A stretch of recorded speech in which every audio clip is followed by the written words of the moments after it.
Hello, everyone. Welcome to another episode of 100 Yards Football Sports Talk Radio. I'm your host and producer, Logan Landers. Join me here today to preview South Carolina Gamecocks taking on team of destiny in a way, Jay, the Vanderbilt Commodores.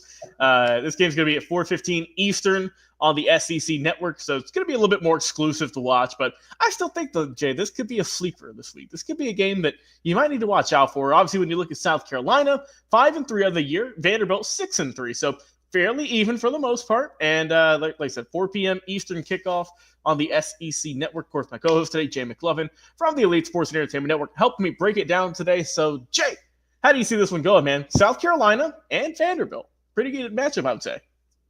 Yeah, man. Remind me when we get off the show. I'll tell you what I was thinking about when I saw this slide. Okay, go ahead. I can't say it on the air, but man, it's hilarious.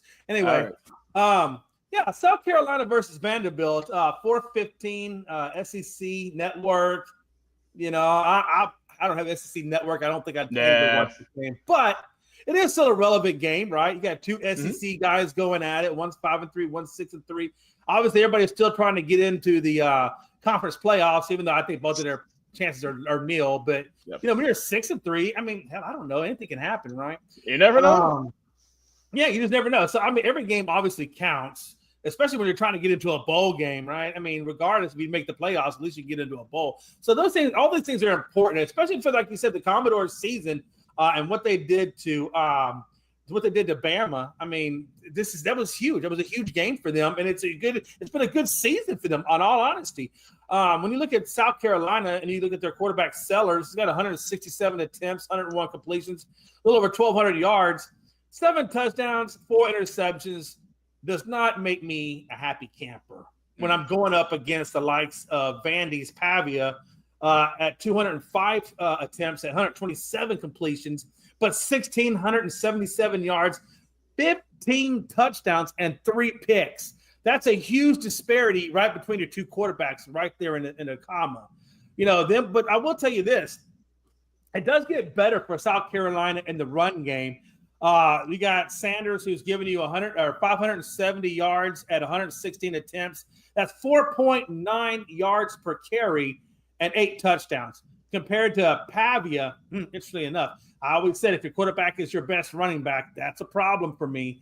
But then you got Pavia at 146 attempts at 563 yards and 4 touchdowns at 3.8 yards per carry. That tells me right then and there, just that stat alone tells me that, you know, and I'm not into the defense or anything like that, but, you know, Vanderbilt really does have a controlling effort, or excuse me, not Vanderbilt. South Carolina has a controlling effort in the run game, even though Pavia in that passing game really is a huge factor on their end. So it's going to be interesting to see how these two games unfold. I think, you know, when you're South Carolina and you can run the ball that well, a lot of times you can control the game clock, keeping that passing game off the field. So it's going to be interesting to see the approaches that both of these teams take. Obviously, South Carolina lost to Ole Miss and Bama, which are two really good teams. Yeah. And then when I look at Vanderbilt, they lost to Georgia State, Mizzou, and Texas. The Mizzou and Texas games, I'll give them credit for those losses. Those are good teams. But really, you lose to Georgia State. You beat Bama, but then you lose to Georgia State. What the hell? Mm-hmm. Somebody was having a bad day that day, I guess. And I will say real quick. I know our guy Harper LaBelle was happy to see that one over at Georgia State. I will say, calling the game over there. I know he was happy to see that. I'll tell you. I know he was happy doing the commentary for that one. I know he was. Good day to be a Panther when you're getting those kind of wins. There you go. Go get some varsity afterwards. Well, I'll tell you what. And then you look at Vanderbilt, you know, is bowl eligible after their win over Auburn on the road, Logan. That's what I like about this team. They get crazy wins in the most craziest of environments. And you know, I don't know, man. I just feel like this is a crazy year for Vanderbilt, and I'm really excited to see, you know, what the rest of their season holds and where they go from here, because it's an incredibly exciting time for that school, right? They are the underdogs to South Carolina because South Carolina does have an elite defense. So that's going to be an interesting combination to see how well Vanderbilt will execute against that South Carolina D.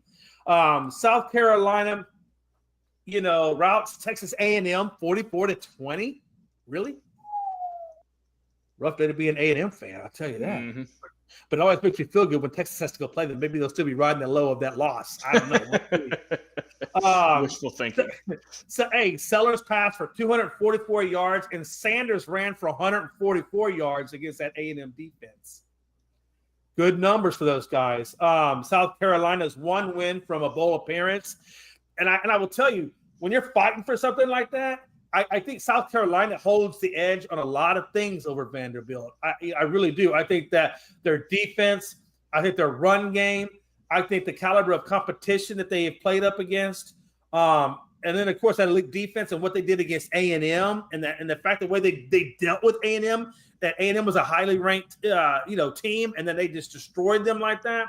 That speaks volumes for these guys. And I think Vanderbilt, if they're going to get this win, they're going to have to play a flawless game. They're going to have to play a well-executed game. And they really can't afford to make too many mistakes, or I think South Carolina is going to capitalize off it. I will say this, the South Carolina player to watch, obviously, is going to be Sellers.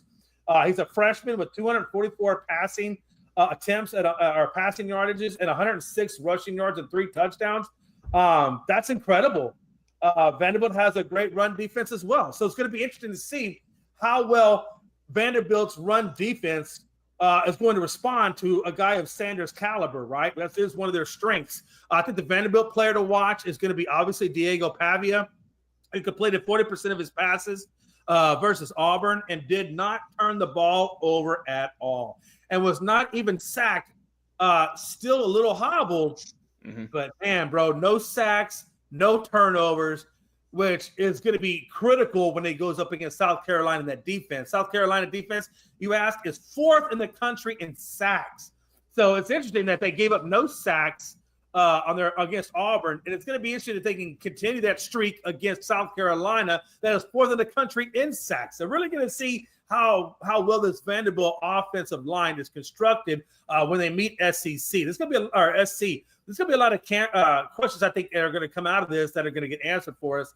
The game will be dictated, I believe, by field position, and both offenses have struggled though on third down. So it's going to be interesting. You got a great defense, elite defense on both sides, right? One's a good run defense, the other one's just good all the way around. It's going to see how well these guys battle it out in the trenches, where I think this game is won or lost. It's going to be in these trenches. And, I look forward to it. I think it's going to be a really close game, but this will be a well-fought game. I think SEC, though, is going to edge them out. And I think they're going to edge them out to the tune of 21-17, I would say. Jay, down with this game is Vanderbilt against South Carolina. And that being, South Carolina has won the last 15 games in this series. When you look at the all-time record, South Carolina is running away with it, 29-4. Including the 15 straight, as I just mentioned. However, Vanderbilt's the better team this year. When you look at their rankings, Vanderbilt's in the top 25. South Carolina is not. Vanderbilt has had huge wins, has played really close games, Jay. I mean, yes, they've lost 3 games, but look at the scores. Georgia State, you lost by 4. Missouri, you lost by 3 in double overtime, mind you. Missouri is number 7. And then, as you know, Jay lost to Texas by 3 points. So, a couple of possessions, Vanderbilt could be – I mean, this is a really good team. They have not gotten beaten bad at all this year. Right. Now, when you flip the script and you check out South Carolina, 5-3, still a winning record, you'll take it. You lost by 3 to LSU. Then you got beat up bad by Ole Miss. That's their only tough loss. You lost by 24. You didn't even score a touchdown. But lost only by 2, Jay. People forget this. Only lost by 2 points to Alabama. So that's why I said this might be a sleeper game. Because first off, it's on the SEC network. Not everyone has that, so you cannot watch it, unfortunately. But if you can, I recommend it. It's a good matchup between 2 tough teams. Like I said, Diego Pavia has been doing great work for Vanderbilt, man. Made them bowl eligible for the first time since 2018. Not even this decade they haven't been bowl eligible. So glad to see they're back and probably going to be bowling here somewhat soon. Leader in passing yards, obviously, also leader in rushing yards, which means that they are saying, all right, load it up, brother. You are going to be carrying us today. And honestly, Jay, he's been doing a great job. I mean, if you had asked me before the season, hey, what do you think about Diego Pavia? I would have said, who's that? Where is he playing? But Jay, the cream rises to the top, right? And Diego's been good this year. Like you said, 15 touchdowns, only 3 picks. I'll take that any day of the week. He's been great. Both running the ball and throwing the ball. He can get it done.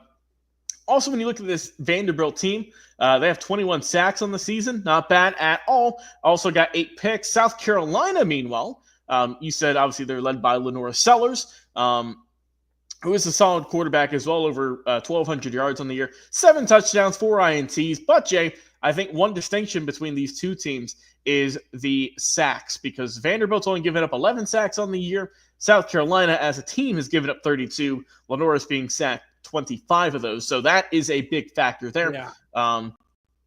So I think that the O-line for South Carolina will have to play pretty hard if they want to get this win. Running game, you mentioned Raheem Sanders, 8 touchdowns on the year, 4.9 average. I'll take that. That's a solid, dependable running back throughout the season. So he's been doing good work for them. Receiving core led by Joshua Simon, 317 yards for him for SC. Now, when you look, Jay, and I usually do this for certain games that are going to be tight, gotta look at the kickers, right? Because as I mentioned, these teams are losing for the most part by a couple of points, and a field goal or an extra point can mean a lot if you win or if you lose. So looking at Vanderbilt, your kicker is going to be Brock Taylor. He's 29 of 30 on extra points. He's 16 of 19 from field goals. Only 3 misses. One's coming from 30 to 39. One's coming from 40 to 49. And one's coming from 50 plus. He has kicked a 57-yard field goal this year. So, like I said, 3 misses. Okay. Then he goes over to South Carolina. Alex Herrera, perfect on extra points, 25 to 25. He's missed 3 field goals this year, Jay, 13 to 17. And he has missed 2 from 40 to 49. And Jay, something of note, he has not made one from over 50 plus this year. 0 of 1. His season long is 46 yards. So that could be a factor, right? Think about it, Jay. It's deep. It's bottom of the 9th inning. Ain't got no time on the clock. All right, we need you to come out here. It's 52. Can he trust it? He's gonna have to. We haven't seen it yet. He's only missed. He's 0 of 1. So I'm just saying, it's always something I like to look at in these tough matchups here, because those are pivotal. Now, like you said, South Carolina and their defense is top notch. Like I said, 31 sacks on the year. Jay, are you kidding me? Kyle Kennard 8.5, Dylan Stewart 5.5. That's both those guys combined have more than certain teams. So South Carolina's got a really good team, I think. I know that, they're 5-3, but these are 2 really good programs, I believe. They've been beaten up in the SEC for years and years now. I mean, everyone say, "Oh, Vanderbilt, easy win." South Carolina, that should be an easy one also. But Jay, they're playing some good quality football. Everyone talked about Texas and Oklahoma and whatnot coming over to the SEC and said, "Oh, they're gonna just cream these dudes. They're gonna beat them up bad." But they have raised their competition to play, I believe, and it's nice to see. It's nice to see some other teams get some shine. So in this matchup, I will go with Vanderbilt. I think it's going to be a good matchup, though, Jay. I think South Carolina's going to have a good fight, but I think the Commodores will beat the Gamecocks. Final score in this one, close one. I'll go 28-25. Vanderbilt pulling out the win once again, and continuing their kind of Cinderella story. No one thought they'd be nearly this good, and I think that it will continue against South Carolina. So those are my final thoughts, Jay. Any other final thoughts before we get out of here today? No, I appreciate everybody letting me on. And, I think it's going to be a great game overall, though, Logan. It's going to be a well-fought game. Like I said, this is my sleeper pick of the week for games, so might have to find probably there's got to be some sports bar that's got this game, right? If you go to any chain restaurant, I'm sure I might be the only guy in the corner, Jay, say, "Hey, can you throw on Vanderbilt and South Carolina? I'll slip you a 5 and I'll check it out." So I think it'll be a good matchup, though. But for Jay McLovin, I've been your host and producer, Logan Landers. Guys, until next time, we'll talk to you again on another live episode.